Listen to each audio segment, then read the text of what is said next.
السلام علیکم ورحمۃ اللہ وبرکاتہ۔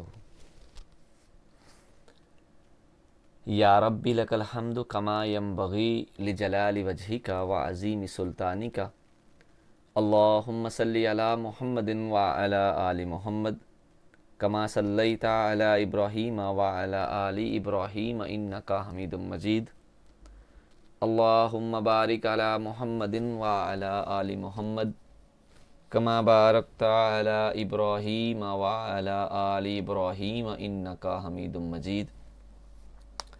رب اشرح لی صدری ویسر لی امری واحلل عقدۃ من لسانی یفقہوا قولی۔ اللہم انا نسألک علما نافعا ورزقا طیبا وعملا متقبلا۔ ربنا آتنا فی الدنیا حسنہ وبالآخرۃ حسنہ وقنا عذاب النار، آمین یا رب العالمین۔ اے خالق کائنات، تیرے گناہ گار بندے ہیں، سیاہ کار بندے ہیں اللہ، بڑیاں غلطیاں، بڑی کوتاہیاں ہم سے سرزد ہو چکی ہیں اللہ۔ بہت سی کو ہم جانتے ہیں خالق کائنات، لیکن بہت ساری ہم نہیں جانتے اللہ، ہماری ان خامیوں کو بھی آپ جانتے ہو۔ اے اللہ، اپنی خصوصی رحمت سے مالا مال فرما، آمین یا رب العالمین۔ رسپیکٹڈ آفیسرز، آج ہم علم الحدیث کے حوالے سے، علوم الحدیث کے حوالے سے چوتھا لیکچر جو ہے وہ شروع کرنے جا رہے ہیں، اور آج کے لیکچر کے اندر گزشتہ سے جو پیوستہ رہنے والی روایت ہے اس کو برقرار رکھیں گے۔ یعنی کہ سب سے پہلے ہم گزشتہ جو لیکچر 3 ہو چکے ہیں ان سے ایسے سوالات جو پیپر کے پوائنٹ آف ویو سے بھی اہم ہیں وہ آپ سے پوچھیں گے، اور اس کے بعد پھر آج کی کلاس کا آغاز کریں گے۔ سب سے پہلے میں دعوت دوں گا مس امارہ سمیع الحق کو۔ امارہ بیٹیا، آپ سے 3 سوال ہوں گے۔ سب سے پہلا سوال ہے بیٹے، آپ سے یہ بتائیں، با اعتبار عمل، ان کے عمل کے اعتبار سے حدیث کی کون کون سی قسمیں ہیں؟ کوئی سی 2 بتا دے۔ سر 3 قسمیں ہیں، محکم اور مختلف الحدیث، ناسخ و منسوخ۔ جزاکم اللہ خیر۔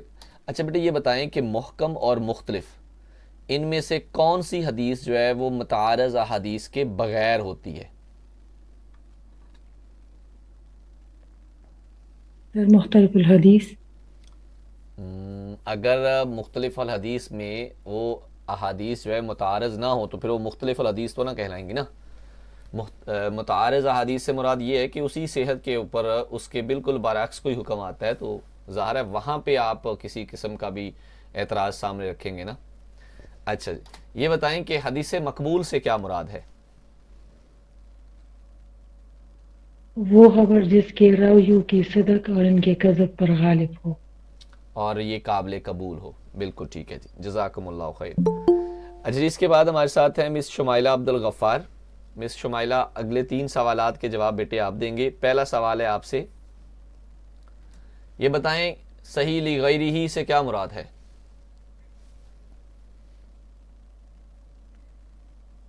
سر جی، صحیح لغیر ہی وہ حدیث جو دراصل حسن لذاتی ہی ہو، مگر اس کی سندیں اس قدر بہت زیادہ ہوں کہ نہ ان کا راوی کا حفظ جو ہے نا وہ کمی ہو، لیکن نہ اس کی پھر بھی تلافی ہو جائے، تو پھر وہ صحیح لغیر ہی ہے۔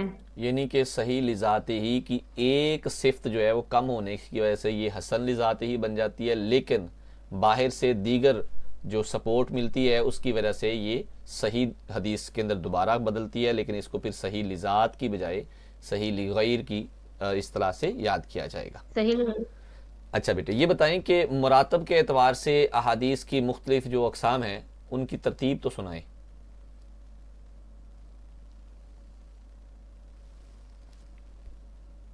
مقبول حدیث کی جو قسمیں سنائی تھی نا آپ نے پڑھی تھی، ان کے اندر ان کے مرتبے کے اعتبار سے ان کو تقسیم کرے نا۔ جی جی سر جی، صحیح لذات ہی، صحیح لغیر ہی، حسن لذات ہی، حسن لغیر ہی۔ بالکل ٹھیک ہے، اور اس کو یاد رکھنے کا سب سے آسان طریقہ صحیح پہلے ہے اور حسن بعد میں ہے۔ چلیں گڈ ہو گیا جی۔ اچھا آخری سوال بیٹے آپ سے یہ بتائیں کہ مسند سے کیا مراد ہے؟ مسند حدیث کی وہ کتاب جس میں نا صحابی کی روایات کو مرویات جو ہوتی ہیں اس کو جمع کیا جائے تو وہ مسند کہلاتی ہے. کسی جیسے صحابی مسند کی احمد بن حنبل. مرویات کو ایک جگہ پہ جمع کیا جائے تو اس کو مسند کہتے ہیں. بالکل ٹھیک ہے جی. اچھا جی اگلے 3 سوالوں کے لیے ہمارے ساتھ ہیں مس سعدیہ نورین. سعدیہ بیٹے اگلے 3 سوالات کے جواب آپ دیں گے. آپ سے پہلا سوال ہے امیر المومنین فی الحدیث کسے کہتے ہیں؟ سب سے بڑا یہ درجہ ہے. آپ بتا سکتے ہیں کہ محدثین میں سب سے بڑا نام یہ کن کے لیے بولا گیا ہے روایت کے حوالے سے نا راویوں کے اعتبار سے؟ نہیں سر. یہ حضرت ابو ہریرہ رضی اللہ تعالیٰ عنہ کے لیے بولا جاتا ہے. اچھا بیٹے یہ بتائیں کہ صحیح مسلم جو ہے اس میں کل کتنی احادیث مبارکہ ہیں؟ صحیح مسلم کے اندر کتنی؟ چلیں میں آپ کو یہاں پہ بتاتا چلوں. ہم نے ذکر کیا تھا نا صحیح بخاری کی احادیث کے بارے میں بھی, اور تو اس کے اندر ابھی جو ڈاکٹر محمود توحان صاحب کی ریسرچ کے مطابق ہم نے بات کی تھی کہ تقریباً 7,000 کے قریب جو ہے احادیث ہیں صحیح بخاری میں, اور مسلم میں جو ہے وہ تقریباً 12,000 کے قریب ہیں. لیکن جی جی مقررات کو اگر نکال دیا جائے تو کہتے ہیں میں کہ وہ دونوں بتاتی کے ہوں. اندر تقریباً 4,000 کے قریب جو ہے وہ احادیث ہیں. چلیں اچھا بیٹے یہ بتائیں غریب نسبی سے کیا مراد ہے؟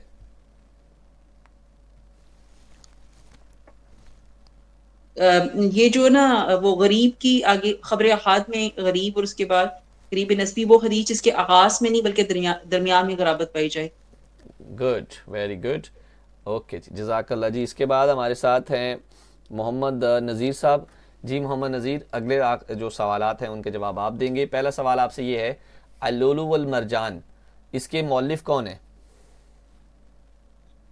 محمد فواد الباقی. محمد فواد عبد الباقی. بالکل ٹھیک ہے جی. اچھا یہ بتائیں حفاظت حدیث جو ہے یہ ڈاکٹر خالد علوی صاحب کی کتاب ہے, اس کا موضوع کیا ہے؟ سر یہ اس کے اندر اصول احادیث بیان کیے گئے. اصول حدیث کی نسبت سے آپ اس کے لیے لفظ استعمال کریں علوم الحدیث, کیونکہ اصول حدیث پہ یہ ایک مطلب کہہ لیں کہ مکمل جو ہے وہ تصنیف نہیں ہے. اس کے اندر تدوین حدیث پہ بھی کام کیا گیا ہے, اصول حدیث پر بھی کام کیا گیا ہے, اور متن حدیث کے حوالے سے بھی یہ موضوع ہے, تو لہٰذا آپ اس کو علوم الحدیث کے نام سے اس کا موضوع رکھ سکتے ہیں. اچھا جی آخری سوال ہے آپ سے یہ بتائیں کہ حدیث مبارکہ میں اسلام کے کتنے رکن ہیں؟ 5 ہے سر. کتنے؟ 5 ارکان اسلام ہیں. بالکل درست ہے جی. جزاکم اللہ خیر. اللہ رب العالمین آپ سب کے علم میں, عمل میں, صحت میں برکت عطا فرمائے. آمین یا رب العالمین. ریسپیکٹڈ آفیسرز آج لیکچر نمبر 4 کے اندر اسی طرح اصول حدیث کو مزید وضع کرتے ہوئے آگے چلیں گے. تو آج ہمارے کچھ موضوعات پچھلی احادیث کی نسبت سے کچھ نئے ہوں گے. سب سے پہلے تو آج ہم ذکر کریں گے مسند الیہ کے اعتبار سے جو حدیث کی مختلف قسمیں ہیں کہ یہ حدیث کی جو سند ہے یہ کہاں تک پہنچتی ہے, ہم اس کے بارے میں ڈسکس کریں گے. اس کے بعد پھر ضعیف حدیث جو ہے اس کا تعارف کروائیں گے, اور یہ دیکھیں گے کہ ضعیف حدیث ہونے کے اسباب کون سے ہوتے ہیں, ان کے حوالے سے تذکرہ کرتے ہوئے پھر ہم انقطاع سند کے اندر آئیں گے, اور اس کے ریلیٹڈ جتنی بھی احادیث کی قسمیں ہیں وہ بھی ہم انشاءاللہ ذکر کریں گے. یعنی کہ سب سے پہلے تو ہم دیکھیں گے سقوط کتنی قسم کا ہے, اور اس کے بعد پھر ان کے اعتبار سے ہم حدیث کی مختلف قسموں کا ذکر کریں گے, اور پھر آخر میں ہم آج کی کتاب میں ایک کتاب کا تعارف لیں گے, اور پھر عدد و شمار کے حوالے سے ذکر کرتے ہوئے انشاءاللہ آخر میں موضوعاتی مجلس ہوگی. تو چلیں جی بسم اللہ کرتے ہیں آج کے موضوع کے حوالے سے. اچھا جی ہم نے گزشتہ کلاس کے اندر یہ بات ڈسکس کی تھی کہ روات کے اعتبار سے احادیث جو ہیں ان کی قسموں میں متواتر, مشہور, عزیز اور غریب تھی. اس کے بعد ہم نے بات کی خبر مقبول کے حوالے سے, تو اس میں صحیح اور حسن تھی. تو آج اصل میں مسند الیہ کے اعتبار سے ذکر ہوگا, اور اس اعتبار سے ہم یہ کہیں گے کہ حدیث کی جو سند ہے نا وہ کہاں تک پہنچتی ہے, تو اس اعتبار سے بھی احادیث کی مختلف قسموں کا تذکرہ ہوگا. تو بہرحال جی جب بھی یہ ذکر کریں گے کہ جی حدیث جو ہے وہ کس راوی سے ہوتی ہوئی کہاں تک پہنچتی ہے، یعنی کہ رسول اللہ صلی اللہ علیہ وسلم کی ذات اقدس تک حدیث جو ہے وہ پہنچتی ہے یا اس سے پہلے آقا کریم کے ساتھیوں تک پہنچتی ہے، تو اس اعتبار سے مسند علیہ کے اعتبار سے ہم حدیث کی 4 قسمیں جو ہیں وہ بیان کرتے ہیں۔ عام طور پہ اس میں 3 قسمیں ہی ہیں، لیکن چوتھی قسم بھی ساتھ میں ہم الیبوریٹ کریں گے۔ سب سے پہلی حدیث کی جو قسم ہے نا وہ ہے حدیث قدسی۔ حدیث قدسی سے مراد ہم یہ لیتے ہیں کہ ایسی حدیث جس کے راوی اللہ کے رسول ہوں اور وہ الفاظ اللہ تعالیٰ کی طرف سے لے کر بیان کیے گئے ہیں، یعنی کہ یہ ایسی حدیث ہے جو نبی صلی اللہ علیہ وسلم کی طرف سے ہم تک منقول ہو اور نبی صلی اللہ علیہ وسلم نے اس کی سند جو ہے وہ اللہ تعالیٰ تک بیان کی ہو، تو اس حدیث کو حدیث قدسی کہیں گے۔ یاد رہے احادیث قدسیہ کی جو تعداد ہے وہ ڈاکٹر محمود توخان صاحب کے مطابق اصول الحدیث کی کتاب ہے تفسیر مصطلح الحدیث جو آپ کے سلیبس کا بھی حصہ ہے، اس کے اندر انہوں نے یہ مینشن کی ہے کہ تقریباً 200 سے زائد احادیث قدسیہ جو ہے وہ ہیں ان کی تعداد، یعنی کہ اگر حدیث قدسی کے حوالے سے تذکرہ کریں کہ اس کی تعداد کیا ہے تو تقریباً 200 سے زائد احادیث ہیں جی۔ اچھا جی، ایسی حدیث جس کی سند اللہ رب العالمین تک پہنچتی ہے تو یہ حدیث قدسی کہلاتی ہے اور اس کو بیان کرنے والے آقا کریم خود ہوتے ہیں جی۔ اچھا، اس میں یہ سمجھ لیں کہ اس کے بارے میں اور قرآن کے بارے میں تھوڑا سا مطلب کمپیریٹیولی ڈسکس کیا جاتا ہے کہ جب حدیث قدسی بھی اللہ کا ہی کلام ہے اور قرآن بھی اللہ کا کلام ہے تو پھر قرآن میں اور اس میں فرق کیا ہوتا ہے، تو بیسیکلی اس کے بارے میں یہ سمجھ لیں، اس کی چھوٹی سی نشانی کہ اس کے کلام کے الفاظ جو ہیں وہ رسول اللہ صلی اللہ علیہ وسلم کے ہیں، یعنی کہ رسول اللہ صلی اللہ علیہ وسلم نے اس کو وضاحتی طور پہ بیان کیا ہے، تو اس لیے یہ قرآن سے تھوڑی مختلف ہوتی ہے اور یہ حدیث قدسی جو ہے یہ قرآن کا باقاعدہ حصہ نہیں ہوتی۔ اچھا جی، اس کے بعد ہے حدیث کی دوسری قسم، اس کی سند پہنچتی ہے میرے اور آپ کے دونوں جہانوں کے سردار جناب محمد مصطفیٰ صلی اللہ علیہ وآلہ وسلم کی طرف، یعنی کہ وہ قول، وہ فعل، وہ تقریر یا وہ وصف جو نبی صلی اللہ علیہ وسلم کی طرف منسوب ہو اور پھر اس کی جو اضافت ہے وہ آپ صلی اللہ علیہ وسلم کی طرف ہی ہو، اس کو حدیث مرفوع کہتے ہیں۔ یعنی کہ عام طور پہ آپ یہ سمجھ لیں کہ جو حدیث آقا کریم صلی اللہ علیہ وسلم کے الفاظ تک پہنچتی ہے، سند جو ہے وہ پہنچتی ہے، اس حدیث کو حدیث مرفوع کہا جاتا ہے۔ اور عام طور پہ حدیث مرفوع کی مزید 4 قسمیں بیان کی جاتی ہیں، تو اس کے اعتبار سے 4 قسمیں بھی ہوتی ہیں اور 3 بھی ہوتی ہیں۔ اگر آپ غور کریں تو حدیث کی جو تعریف ہم نے پڑھی تھی نا، اس میں حدیث کے اندر اصطلاحی طور پہ یہ تھا اللہ کے نبی کے الفاظ یعنی کہ اقوال، اور اللہ کے نبی کے اعمال، اور اللہ کے نبی کی تقاریر۔ اب یہاں پہ ایک اور لفظ بھی شامل کر لیں کہ اللہ کے نبی کے اوصاف، تو اس لیے یہ 4 قسمیں الگ الگ بھی بن سکتی ہیں۔ مطلب حدیث مرفوع کے حوالے سے ہم یہ کہہ سکتے ہیں مرفوع قولی ہے، فعلی ہے، تقریری ہے، وصفی ہے۔ بہرحال حدیث مرفوع ایسی حدیث جس کی سند نبی صلی اللہ علیہ وآلہ وسلم تک پہنچ جاتی ہے۔ تیسری قسم ہے مسند الیہ کے اعتبار سے، اس کو بولتے ہیں حدیث موقوف۔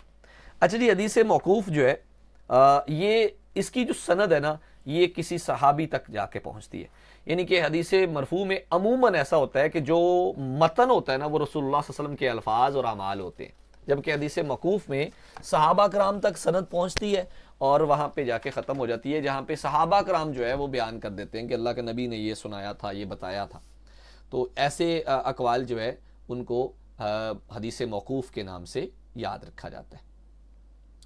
اچھا جی، اس کے بعد یہاں پہ ایک لفظ یہ بھی ذہن میں رکھیے گا، ہم نے اصطلاحات حدیث کے اندر یہ ذکر کیا تھا نا خبر اور اثر کے حوالے سے، تو اس کے اعتبار سے بہت سارے محدثین جو ہے یہ ایک ہی نام سے ان کو جانتے ہیں، لیکن اگر میں خراسان کے فقہا کے حوالے سے تذکرہ کروں تو وہ حدیث مرفوع کو خبر کے نام سے اور حدیث موقوف کو اثر کے نام سے یاد بھی کرتے ہیں۔ بہرحال جی یاد رکھیے گا، حدیث قدسی، حدیث مرفوع، حدیث موقوف، اور آخر میں ہے حدیث مقطوع، یعنی کہ وہ قول یا فعل جو کسی تابعی یا پھر اس سے نچلے طبقے کے جو تبع تابعین وغیرہ ہیں ان کی طرف منسوب ہوں، تو ایسی احادیث کو احادیث مقطوع کہتے ہیں۔ اچھا، یہ جو لفظ مقطوع ہے نا، عام طور پہ کہا جاتا ہے کہ کوئی بھی ایسی حدیث جو مقطوع روایت ہو، کوئی بھی حدیث جو مقطوع ہو، اس کے حوالے سے کہا جاتا ہے کہ جو شرعی احکام ہے نا ان کے لیے یہ قابل حجت نہیں ہوتے، مطلب ان سے حجت نہیں لی جا سکتی۔ ہاں اگرچہ اس کی سند ٹھیک ہے تو یہ پھر بھی آپ اس کو شرعی احکام کے اندر لاگو نہیں کر سکتے، حجت کے طور پہ نہیں لے سکتے۔ یہ بات آپ نے یاد رکھنی ہے مقطوع روایت کے حوالے سے. دیگر تینوں جو ہیں وہ تو رسول اللہ صلی اللہ علیہ وسلم اور صحابہ کرام کے اقوال آتے ہیں نا, تو اس اعتبار سے وہ قابل حجت ہیں. اچھا جی, اب ہم اس کو نا تھوڑا سا پیچھے لے کے چلتے ہیں مزید چیزوں کو ایکسپلین کرنے کے لیے. سب سے پہلے تو آپ نے یاد رکھنا ہے کہ مرفوع سب سے افضل حدیث ہے کسی بھی سند کے اعتبار سے, کیونکہ یہ اس کی سند آقا کریم صلی اللہ علیہ وسلم تک جا پہنچتی ہے. ٹھیک ہے, اسی درجے سے نیچے حدیث موقوف ہے اور اس سے نیچے حدیث مقطوع ہے. اچھا جی, یہ تو ہو گئی مسند الیہ کے اعتبار سے. حدیث کی جو 4 قسمیں آپ کے ساتھ بیان کی ہیں, عام طور پہ اس میں حدیث قدسی کو شامل نہیں کیا جاتا, لیکن ہم نے اس کو اس لیے ایکسپلین کیا کہ ہم یہاں پہ ڈاکٹر محمود توحان صاحب کی جو اصطلاح ہے اس کو استعمال کرتے ہیں. اب ہم بات کرتے ہیں حدیث ضعیف کی. تو اس میں سب سے پہلے تو آپ نے یہ ذہن میں رکھنا ہے کہ یہ ضعیف حدیث ہوتی کیا ہے, اور اس کے بعد یہ کیوں ضعیف ہوتی ہے, اس کی وجوہات جو ہے وہ جانیں گے. ضعیف جیسے آپ کو نام سے لگ رہا ہے جی, ضعیف کا مطلب ہے بزرگی, بوڑھی سے مراد عام طور پہ اصطلاحی طور پہ ہم یہ کہتے ہیں کہ ایسی حدیث جو قبول نہیں کی جاتی. لیکن اگر اس کو اصطلاح میں دیکھیں نا تو ضعیف اصل میں ضعف سے بنا ہے, کمزوری سے. تو ایسی کوئی حدیث ہم نے پیچھے پڑھا تھا نا مقبول احادیث مبارکہ جو ہے, تو کوئی ایسی حدیث جو حسن کی خوبی تک نہ پہنچے, یعنی کہ اس میں حسن کی کوئی نہ کوئی صفت جو ہے وہ چھوٹ جائے تو پھر وہ حسن بھی نہیں رہتی. تو سب سے پہلے تو ہو گئی صحیح حدیث, اس کے بعد آ گئی حسن حدیث. اب حسن کے بعد اگر حسن وے بھی دیکھیں نا, حسن میں ہم نے ذکر کیا تھا کہ صحیح حدیث والی ساری سندوں میں سے ایک سند اگر نکل جائے, مطلب ایک صفت نکل جائے, اور وہ تھی حفظ والی نا, تو وہ نکل گئی تو وہ حسن رہ گئی. لیکن اس کے باوجود اب باقی چیزوں میں سے بھی اگر کہیں پہ کوئی ایک چیز نکل جائے نا, تو پھر اس کا مطلب ہے اس حدیث کے اندر کہیں نہ کہیں کوئی ضعف ہے, کوئی کمزوری آ گئی ہے. تو اسی کمزوری کی وجہ سے اس کو ضعیف حدیث کہتے ہیں. تو بیسیکلی ضعیف حدیث جو ہے وہ حسن حدیث کی شرطوں کو پورا نہیں کرتی. تو جو حسن نہیں ہوگی وہ ڈائریکٹلی جو ہے وہ ضعیف حدیث کی نہیں جائے گی. ٹھیک ہے جی. اب یہ ضعیف حدیث کے حوالے سے یاد رکھیے گا کہ ایسی کوئی بھی حدیث جو حسن کی خوبی اور صفت کو جمع نہ کر پائے, حسن کی شرطوں میں سے کسی بھی ایک شرط کے جو ہے اس میں سے نکل جانے کے ساتھ ہی یہ حدیث جو ہے وہ ضعیف ہو جاتی ہے. تو اب ہم یہ دیکھیں گے کہ یہ ضعیف حدیث ہوتی کیوں ہے, اس کے اندر آخر وجوہات کیا ہے.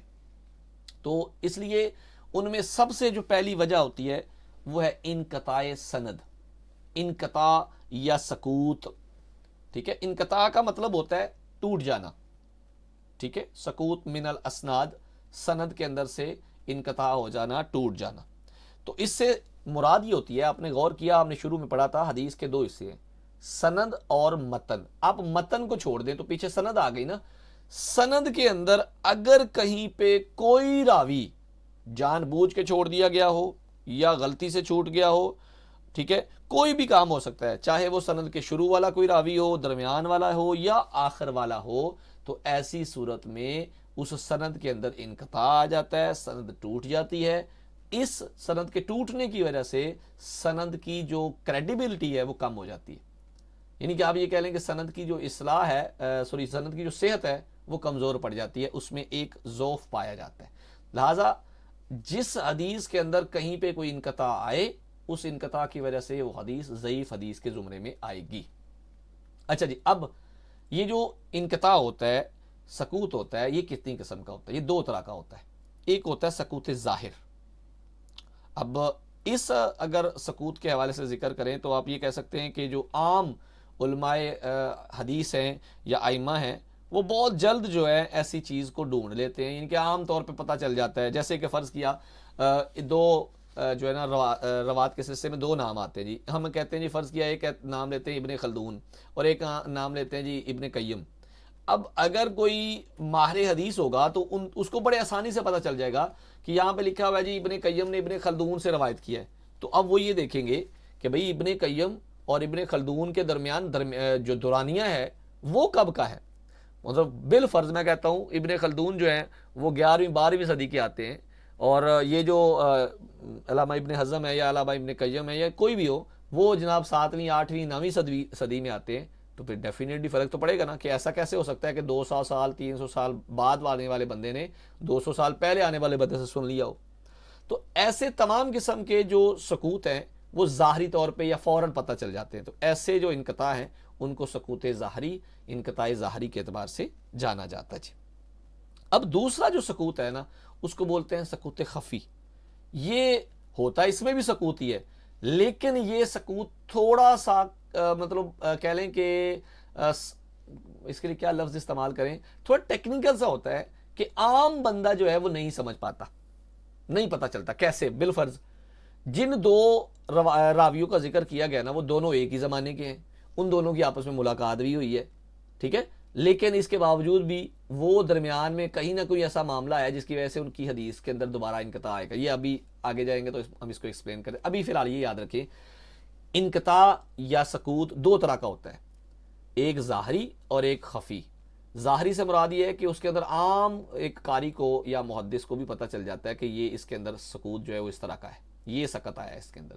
لیکن خفی میں تھوڑی محنت زیادہ کرنی پڑتی ہے. اب ہم ان کے بارے میں یہ جو انقطاع ہے نا اس کے حوالے سے حدیث کی مختلف قسموں کا ذکر کریں گے. ان کے انقطاع سند یعنی کہ سقوط ظاہر کے اعتبار سے ہم دیکھتے ہیں تو حدیث کی قسمیں ہیں. اب دیکھیں ذرا پہلے تو ہم یہ ثابت کریں گے سقوط ظاہر کیا ہے.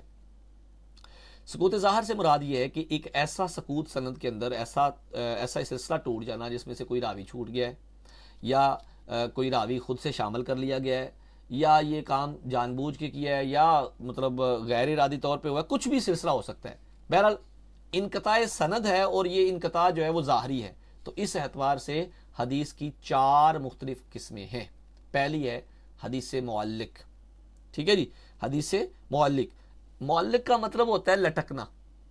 تو اگر میں معلق کے حوالے سے کروں تو سند جب لٹکتی ہے، سند سے مراد مطلب ایسے کہہ لیں سند کو اوپر نیچے لکھ لیں تو اس کی ابتدا میں اگر ایک یا ایک سے زیادہ راوی اس کی ابتدا میں ہی چھوٹ جائیں، یعنی کہ جب سند بیان کی جائے نا کسی حدیث کی تو اس حدیث کے بالکل شروع سے ایک راوی، دو راوی یا 2 سے زائد راوی چھوٹ جائیں، یعنی کہ ایک یا ایک سے زائد، یہ شرط ہوتی ہے، لیکن یہ سند کے ابتدا میں ہے تو ایسی حدیث کو معلق حدیث کہیں گے. اب چونکہ یہ ضعیف ہے تو اس لیے یہ قابل حجت نہیں ہے اس وقت تک جب تک کوئی اور اسی زمرے میں اسی مضمون پر حدیث آپ کے سامنے نہ ہو.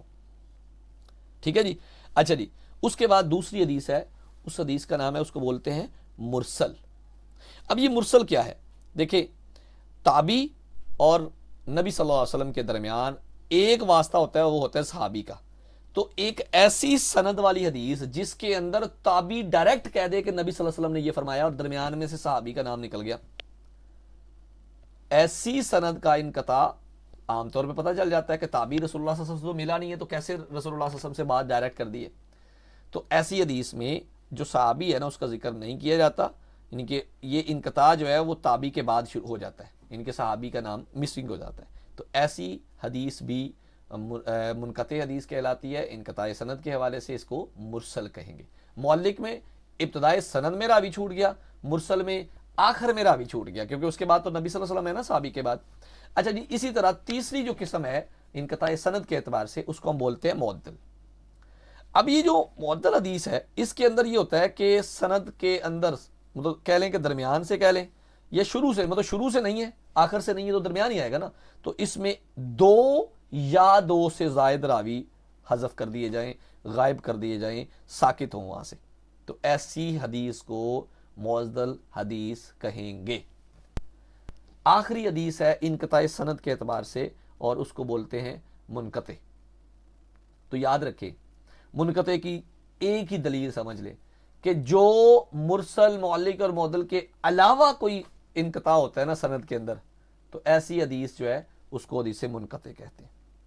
اب اس میں ایک تھوڑا سا فرق ہے دوسروں سے، وہ یہ ہے کہ ایک راوی یا پھر ایک سے زیادہ راوی متفرق مقامات سے چھوٹے ہوں، مطلب شروع میں چھوٹے تو اس کو معلق کہیں گے، آخر سے چھوٹے تو مرسل کہیں گے، درمیان سے چھوٹے تو معدل کہیں گے. لیکن اب یہاں پہ منقطع کی شرط یہ ہے کہ وہ ہو سکتا ہے کوئی ایک راوی شروع سے چھوٹا ہو، ایک درمیان سے بھی چھوٹا ہو، ایک آخر سے بھی چھوٹ گیا ہو، مطلب ایک سے زائد روات جو ہیں ان کا تذکرہ مسنگ ہو، تو ایسی حدیث کو منقطع حدیث کی صفت میں لے کر آئیں گے جی. انقطاع سند. اچھا جی، دوبارہ بتاتا ہوں. ضعیف حدیث ایسی ہے کہ اگر حسن حدیث کی کوئی ایک شرط بھی مس ہو جائے تو وہ ضعیف ہو جاتی ہے. اب ضعیف کے اندر پہلی جو شرط ہوتی ہے، وجہ ہوتی ہے، وہ ہوتی ہے سند کا ٹوٹ جانا. تو سند کا ٹوٹنا، انقطاع سند دو طرح کے ہوتی ہے. پہلا ظاہری ہوتا ہے اور دوسرا خفی ہوتا ہے. ظاہری میں ہم 4 طرح کی مختلف حدیثیں دیکھ رہے ہیں، جس کے اندر ہم نے معلق، مرسل، معضل اور منقطع دیکھی ہے. اب ہم دیکھیں گے سکوت خفی کے اعتبار سے جو حدیث کی قسمیں ہیں. یعنی کہ سکوت خفی، پہلا یہ بھی یاد رکھیے گا سکوت خفی جو ہے نا بیسیکلی ہوتی کیا ہے. میں نے آپ کو بتایا نا کہ کوئی بھی ایسا جو ہے وہ سکوت جو عام طور پہ محدثین کو نہ پتہ چلے، تھوڑا سا زیادہ کہہ لیں کہ اس کے اوپر جانچ کرنی پڑتی ہے، ٹیکنیکل چیزیں ہوتی ہیں، تو بہت دیر بعد جا کے اس کے اندر سے کوئی نہ کوئی نقطہ نکلتا ہے. تو سکوت خفی کے اعتبار سے حدیث کی جو اقسام ہے اس کے اندر عام طور پہ ایک حدیث ہے، اس کو بولتے ہیں مدلس. ٹھیک ہے. اور ایک اور حدیث ہے مدلس کے اندر بھی آگے 2 قسمیں ہیں، لیکن ایک اور بھی حدیث ہے جس کو ہم مرسل بولتے ہیں، مرسل خفی. بہرحال مدلس کا مطلب کیا ہے جی؟ اس کے اندر عام طور پہ اگر دیکھیں نا، یہ لفظ تدلیس سے نکلا ہے، اور تدلیس کا مطلب ہوتا ہے سامان کے عیب کو اس کے خریدار سے چھپا لینا. تو عام طور پہ سند کے اندر جو انقطاع ہوتا ہے اس کے عیب کو مخفی رکھنا اور اس کی ظاہری شکل کو خوبصورت بیان کر دینا، یہ تدلیس کہلاتی ہے. یہ 2 طرح کی ہوتی ہے. ایک کو بولتے ہیں تدلیس الاسناد اور دوسری بولتے ہیں تدلیس الشیوخ. اب دیکھیں جی سند میں تدلیس کیسے ہوتی ہے. ایک راوی حدیث جو ہے نا کسی استاد سے حدیث بیان کرتا ہے اور اس سے بیان کر دیتا ہے جس سے اس نے خود حدیث نہیں سنی، اور یہ بھی بتائے بغیر کہ میں نے کسی اور سے سنی. اب اس کی چھوٹی سی ایک مثال لے لیں. ایک بندہ ہے جی، اس کا نام ہم لیتے ہیں علی. علی ایک علاقے میں پایا جاتا ہے، اور اس مطلب جس علاقے میں وہ اس کا وقت تھا نا، اس علاقے کے اندر ایک استاد ہے، ان کا نام ہے عبداللہ.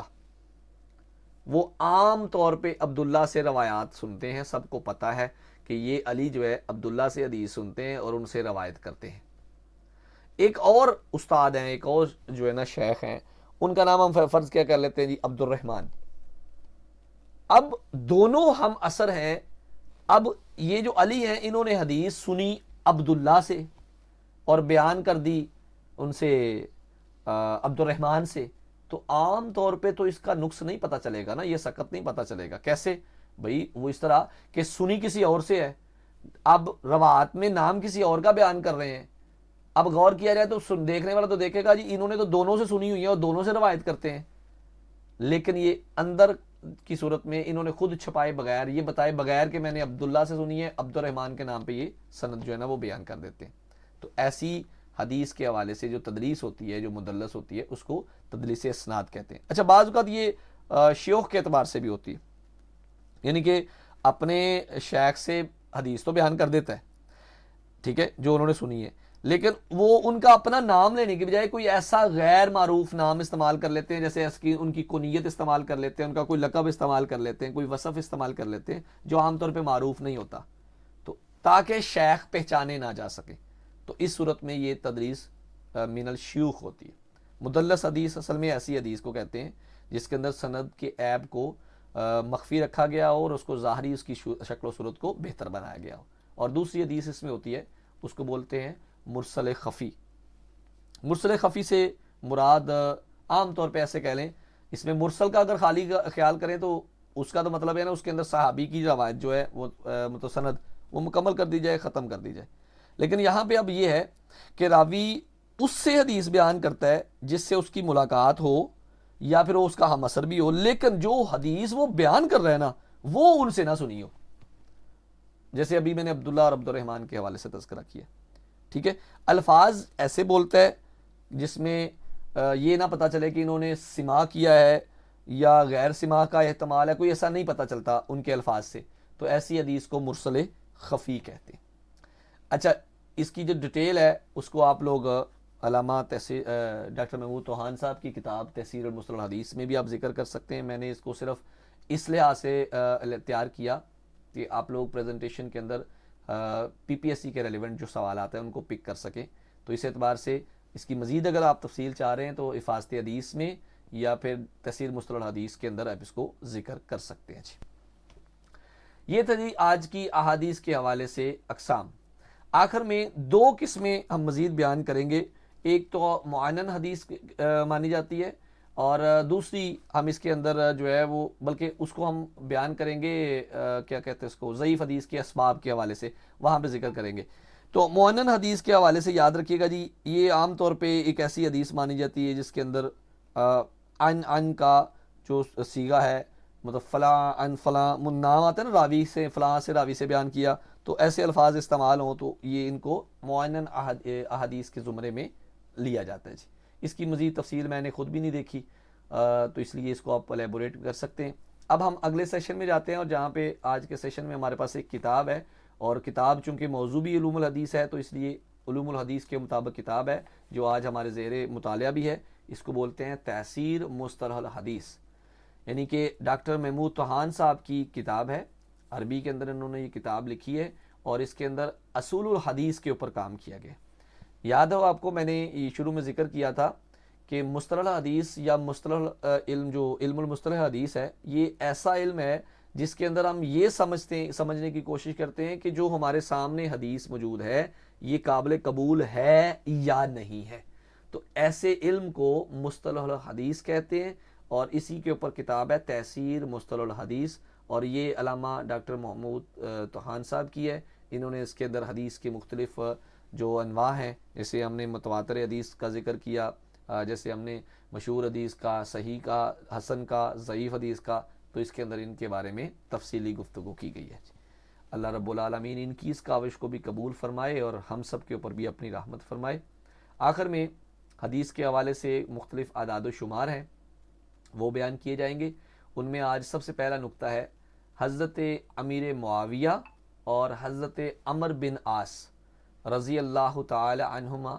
ان دونوں کے حوالے سے کہا جاتا ہے کہ ان کو عربوں کا دماغ، ان کے دہات العرب کہا جاتا ہے. عربوں کا دماغ، یعنی کہ سیاست کے اعتبار سے یہ دونوں بہت بڑے نام ہیں اسلام کی تاریخ کے اندر. حضرت امیر معاویہ رضی اللہ تعالیٰ عنہ اور حضرت عمر بن عاص رضی اللہ تعالیٰ عنہ کو عربوں کا دماغ یا دہات العرب کہا جاتا ہے. دوسرا نقطہ ہے جی آج ہمارے پاس کتاب ہے علامہ مولانا معذرت حضرت ابو حنیفہ، ان کے نعمان، حضرت نعمان کے حوالے سے ذکر ہو رہا ہے، امام ابو حنیفہ کا تذکرہ ہو رہا ہے. ان کی کتاب ہے کتاب الآثار. تو اس کے حوالے سے کہا جاتا ہے کہ تقریباً 1100 احادیث جو ہیں وہ اس کے اندر جمع کی گئی ہیں. کتاب الآثار یہ جو قدیم ترین نسخے ہیں احادیث کے، یہ اس کے اندر مانی جاتی ہے. اور ان کے بارے میں جب ہم آگے جا کے کتب کے اندر تعارف کروائیں گے انشاءاللہ تو آپ کو بتائیں گے کہ یہ حدیث باقاعدہ طور پہ تصنیف نہیں ہے، بلکہ امام صاحب کی جو احادیث کو سننے والے ہیں، ان کے شاگرد ہیں، انہوں نے اس کو اس کی تصنیف کی تھی. موطا امام مالک، یہ سب سے پرانی صحیح حدیث کے حوالے سے معروف کتاب ہے. امام مالک کی لکھی گئی کتاب ہے موطا امام مالک. اس کے اندر تقریباً 1720 روایات ہیں، 1720 روایات ہیں امام مالک کی موطا میں. اس کے بعد ہے جی حدیث جبریل، یعنی کہ وہ حدیث جس میں مطلب ذکر کیا گیا ہے کہ حضرت جبرائیل علیہ السلام جو ہے اللہ کے نبی کے پاس آئے تھے اور اسلام اور ایمان کے حوالے سے سوالات کیے تھے، تو اس حدیث کو حدیث جبریل بھی کہا جاتا ہے. اور اگر آپ کو یاد ہو تو حدیث جبریل کے بارے میں ایک پیچھے بھی پڑھ چکے ہیں کہ حدیث جبریل کو کیا بولا جاتا ہے، ام السنہ. آخری سوال ہے جی آج کا آخری نقطہ ہے، وہ ہے صحیح بخاری. اس میں ثلاثیات کی تعداد 22 ہے. ثلاثی روایات کے بارے میں ہم آگے جا کے انشاءاللہ ذکر کریں گے، یعنی کہ ایسی حدیث جس کے اندر سند میں جو راوی ہیں ان کی تعداد 3 ہی ہوتی ہے، 3 واسطوں سے حدیث جو ہے وہ ہم تک پہنچ جاتی ہے. تو اس اعتبار سے ایسی حدیث کو ثلاثی روایت کہتے ہیں. اور ایسی روایات کی تعداد صحیح بخاری میں 22 ہے، اور دیگر صحاح ستہ کی کتابوں میں بھی یہ موجود ہیں، لیکن کسی میں کئی کتابوں میں نہیں بھی ہیں. تو اس اعتبار سے بھی ہم آگے جا کے ذکر کیے گے. بہرحال یاد رکھیے گا صحیح بخاری کے اندر ثلاثی روایات کی تعداد 22 یعنی کہ 22 ہے. اللہ تعالیٰ سے دعا ہے کہ خالق کائنات آپ سب کے لیے آسانیاں فرمائے، اور اللہ رب العالمین آپ کے علم میں، آپ کے عمل میں، آپ کی صحت میں برکت فرمائے. آخر میں ہم چھوٹا سا ایک ریویو لے لیتے ہیں، اور اس ریویو کے بعد ہم آپ سے ایک موضوعاتی مجلس میں آج کے سوالات کو ڈسکس بھی کریں گے. سب سے پہلے میں دعوت دوں گا 3 سوالات کے لیے انفال توفیق کو. انفال بیٹے، پہلا سوال ہے آپ سے، یہ بتائیں کہ سکوت خفی کیا ہوتا ہے؟ سر سکوت خفی جس میں سقوط جس کی صنعت کے اندر سقوط ظاہر نہ کیا جائے، یعنی کہ جس میں محنت کر کے ڈھونڈا جائے. Very good. اچھا بیٹے یہ بتائیں کہ تحصیل مصطلح الحدیث کس زبان میں لکھی گئی ہے؟ عربی میں. ویری گڈ بیٹے. آخری سوال آپ سے یہ بتائیں کہ معلق حدیث کیا ہوتی ہے؟ سر مولک حدیث اس کے معنی ہے کہ لٹکا ہونا، یعنی کہ یہ شروع سے صنعت کے کسی راوی کا ایک یا ایک سے زیادہ راوی کا سقوط پایا جائے. ان کے سند کے آغاز سے اگر راوی ساقط ہوں تو اس کو معلق حدیث کہتے ہیں. ٹھیک ہے بیٹے، جزاکم اللہ خیر. اچھا جی، اس کے بعد ہمارے ساتھ ہیں مس امارہ سمیع الحق. جی مس امارہ، اگلے 3 سوال آپ سے بیٹے. یہ بتائیں کہ موقوف حدیث سے کیا مراد ہے؟ سر جس کی سند صحابی تک پہنچ جائے. ویری گڈ بیٹے. اچھا، احادیث قدسیہ کی تعداد کیا بیان کی جاتی ہے؟ 200 سے زائد. Very good. آخری سوال ہے، یہ بتائیں کہ مرفوع حدیث کی تعریف کیا ہے؟ وہ حدیث جس کی سند رسول اللہ صلی اللہ علیہ وسلم تک پہنچ جائے. الحمدللہ الحمدللہ الحمدللہ. اللہ تعالیٰ آپ سے راضی ہوں بیٹے، بہت عمدہ. اچھا جی، اس کے بعد ہمارے ساتھ ہیں محمد نذیر صاحب. جی نذیر صاحب، اگلے 3 سوال آپ کے لیے. یہ بتائیں کہ تدلیس کیا ہوتی ہے؟ سر تدلیس کا معنی ہے مخفی کرنا، چھپانا، یعنی کہ سند کا جو عیب ہے نا اس کو چھپا لینے کو تدلیس کہا جاتا گڈ. اچھا یہ بتائیں کہ ضعیف حدیث کیا ہوتی ہے؟ ہے. سر یہ ضعیف حدیث وہ ہوتی ہے کہ جس کے اندر حسن کی بھی کوئی صفت نہ پائی جائے. اوکے، زبردست. تو پھر اس لحاظ سے پھر آپ یہ بتائیں سکوت کیا ہوتا ہے اور یہ کتنی قسم کا ہوتا ہے؟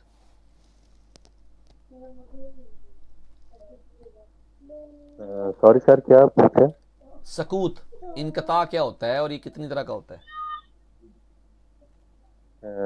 جی سر، انقطاع یا سقوط یعنی کہ جو سند ہے اس کے درمیان سے یا شروع سے راویوں کا منقطع ہونا، راویوں کا جو ہے نا غائب ہو جانا.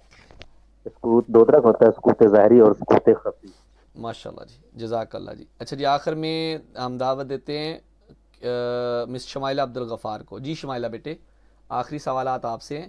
یہ بتائیں مدلس حدیث کون سی ہوتی ہے؟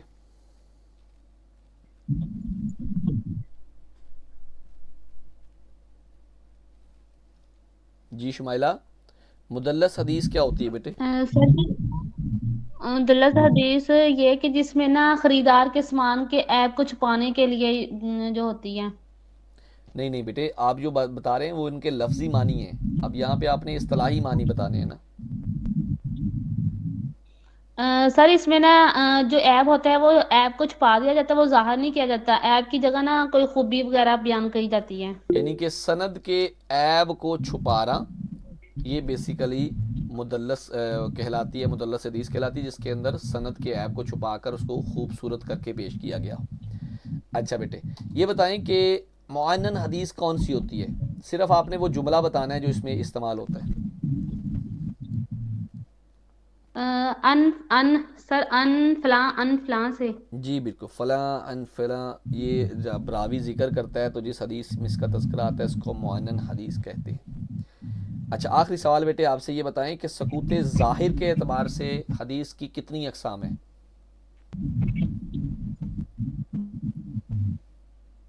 سر جی اس کی 4.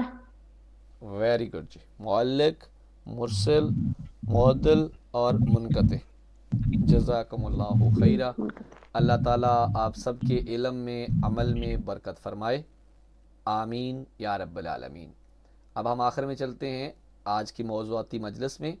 اس میں آپ لوگوں کی جو کوئریز ہیں، جو سوالات ہیں، جو کنفیوژنز ہیں، 1 بائی 1 آپ ہینڈ ریز کریں، ان کو ایلیبوریٹ کرتے ہیں انشاءاللہ. اور اس کے بعد جو کلاس کا کوئز ہے وہ گروپ میں شیئر کر دیا جائے گا. جی بسم اللہ.